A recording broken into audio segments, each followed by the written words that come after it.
Hello everyone, welcome back to my channel tricky education with Khemnaran. आज हम start करने वाले हैं टीजीटी 2005 का क्यूटी रिवीजन पार्ट 2। तो आइए स्टार्ट करते हैं। क्वेश्चन नंबर 31 है, विनिमय होता है मध्य में, क्रॉसिंग ओवर किसके मध्य में होता है? तो इसका आंसर हो जाएगा सेकंड, समजात गुणसूत्रों के नॉन सिस्टर क्रोमेटिड्स के बीच। तो आंसर होगा सेकंड, समजात गुणसूत्रों के नॉन सिस्टर क्रोमेटिड्स के बीच। क्वेश्चन नंबर 32, वोल्वैक्स का थैलस कहलाता है। वोल्वैक्स का थैलस कहलाता है, तो इसका आंसर भी होगा सेकंड, सिनोबियम। क्या कहलाएगा? सिनोबियम। क्वेश्चन नंबर 33 है, यूलोथ्रिक्स का हरित लवक होता है। यूलोथ्रिक्स का हरित लवक होता है, तो इसका आंसर होगा सेकंड, मेखला रूपी। ग्रिडल शिफ्ट। ग्रिडल शिफ्ट। क्वेश्चन नंबर 34, आगार आगार का महत्वपूर्ण स्रोत है। आगार आगार का महत्वपूर्ण स्रोत है, तो इसका आंसर होगा सेकंड, लाल शैवाल, red algae. Question number 35, fungi imperfecti means deuteromycetes में अभाव होता है। क्या अभाव होता है, क्या कमी होती है? तो इसका आंसर होगा third, sexual reproduction. Sexual reproduction.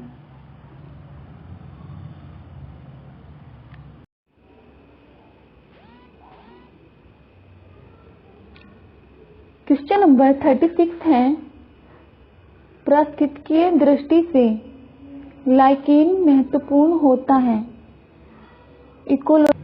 Lichen ecologically important होता है क्योंकि, तो इसका आंसर होगा 3, ये पायोनियर्स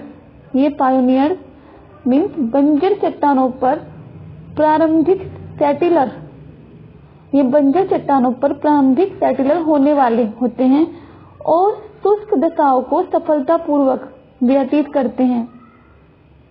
क्वेश्चन नंबर 37, एक कोशिका जिसमें गुणसूत्रों के 10 जोड़े होते हैं, गुणसूत्रों के 10 जोड़े होते हैं, उसमें कितने सहलग्न वर्ग होंगे? उसमें कितने सहलग्न वर्ग होंगे? तो इसका आंसर हो जाएगा सेकंड, 10। क्वेश्चन नंबर 38, माइकोराइजा प्रदर्शित करता है।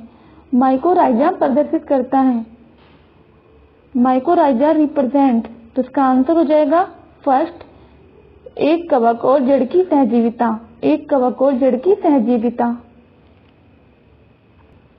क्वेश्चन नंबर 39, एल्ब्यूगो होता है। एल्ब्यूगो इज, तो इसका आंसर होगा फर्स्ट, ओब्लिगेट अंतरकोशिकीय रोगजनक। ओब्लिगेट अंतरकोशिकीय रोगजनक, ओब्लिगेट इंटरसेलुलर पैथोजन। नंबर 40, कोलीफेज 5=174 में होता है।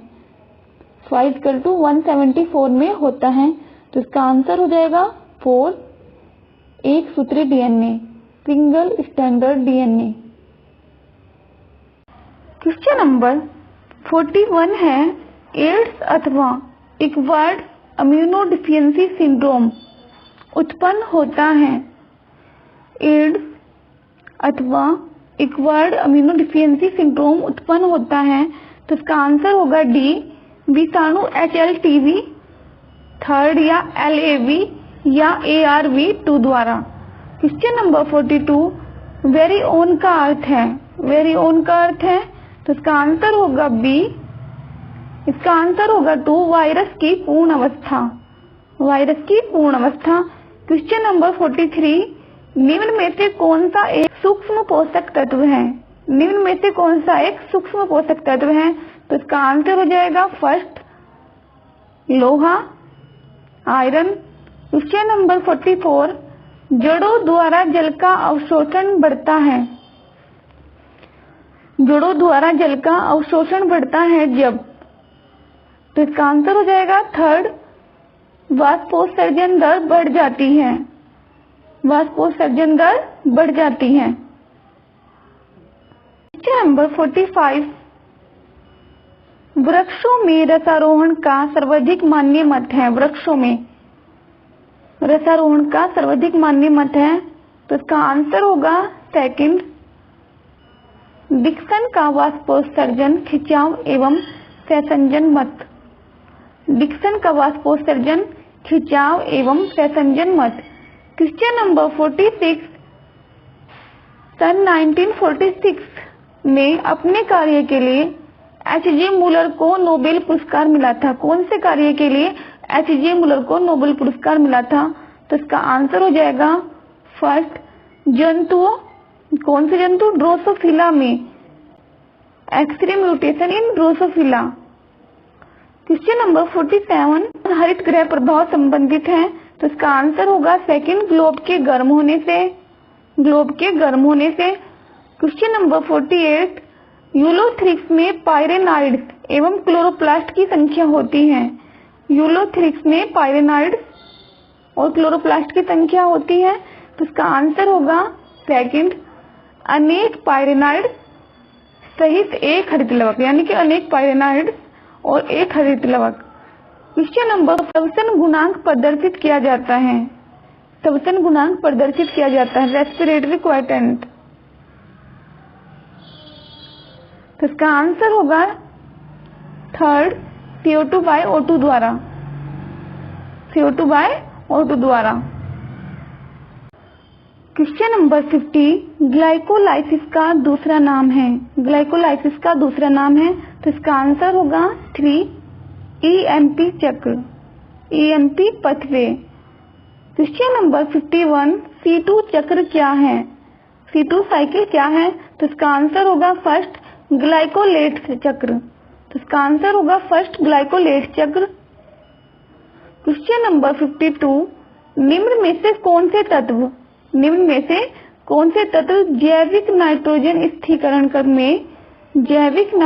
स्थिरीकरण में मुख्य भूमिका निभाते हैं? इसका आंसर होगा फर्स्ट, मोलिब्डेनम। क्वेश्चन नंबर 53, सूर्यमुखी का वैज्ञानिक नाम है। सनफ्लावर का वैज्ञानिक नाम है, तो इसका आंसर होगा second, helianthus annuus. Question number 54, 2,4-D है एक संश्लेषित। 2,4-D है एक सिंथेटिक। क्या सिंथेटिक है ये? तो इसका आंसर होगा ऑक्सिन है ये। क्वेश्चन नंबर 55, गैसीय हार्मोन होता है। गैसीय हार्मोन कौन सा होता है? तो इसका आंसर है 4, इथाइलिन गैसीय हार्मोन होता है। क्वेश्चन नंबर 56, अल्कोहल का पीना प्रभावित करता है। अल्कोहल का पीना प्रभावित करता है, तो इसका आंसर होगा फर्स्ट, पर मस्तिष्क को, सेरिब्रम को। क्वेश्चन नंबर 57, शरीर की सबसे बड़ी कोशिका कौन सी है? लार्जेस्ट सेल शरीर की कौन सी है? तो इसका आंसर होगा सेकंड, तंत्रिका कोशिका, neuron cells. Question number 58, vagus तंत्रिका होती है, तो इसका आंसर होगा 3, 10वीं कपालीय तंत्रिका, 10, कैर्नियल नर्व, 10वीं कपालीय तंत्रिका। क्वेश्चन नंबर 59, स्तनियों में कपालीय तंत्रिकाओं के कितने जोड़े शुद्ध संवेदी होते हैं? स्तनियों में कपालीय तंत्रिकाओं के कितने जोड़े शुद्ध संवेदी होते हैं? तो इसका आंसर होगा 3। क्वेश्चन नंबर 60, न्यूरोहाइपोफाइसिस स्त्रावित करता है। क्या स्त्रावित करता है? तो इसका आंसर हो जाएगा 3, ऑक्सीटोसिन तथा वैसोप्रेसिन। क्वेश्चन नंबर 61, जैव विकास की व्याख्या करने वाले उत्परिवर्तनवाद को प्रतिपादित किया था। जैव विकास की व्याख्या करने वाले उत्परिवर्तनवाद को प्रतिपादित किया था, तो इसका आंसर होगा फर्स्ट, हुगो डी विर्जने। क्वेश्चन नंबर 62, नेत्रों में अंध बिंदु इसलिए कहलाता है क्योंकि यह प्रकाश के प्रति असंवेदनशील होता है। यह एक बिंदु है जिस पर नेत्र तंत्रिका दृष्टिपटल को छोड़ देती है, इस पर प्रतिबिंब नहीं बनता है। तो इसका आंसर होगा 4, उपयुक्त सभी, क्योंकि यह असंवेदनशील भी होता है और इस पे नेत्र तंत्रिका दृष्टिपटल को छोड़ देती है और इस पर कोई प्रतिबिंब भी नहीं बनता। तो आंसर हो जाएगा 4, उपयुक्त सभी। क्वेश्चन नंबर 63 है, पलकों तथा कॉर्निया के बीच रगड़ नहीं लगती है। पलकों तथा कॉर्निया के बीच रगड़ नहीं लगती है स्त्रावण द्वारा। किसके सेक्रेशन के कारण पलकों और कॉर्निया के बीच रगड़ नहीं लगती? तो इसका आंसर हो जाएगा 4, मीबोमियम ग्रंथियों के।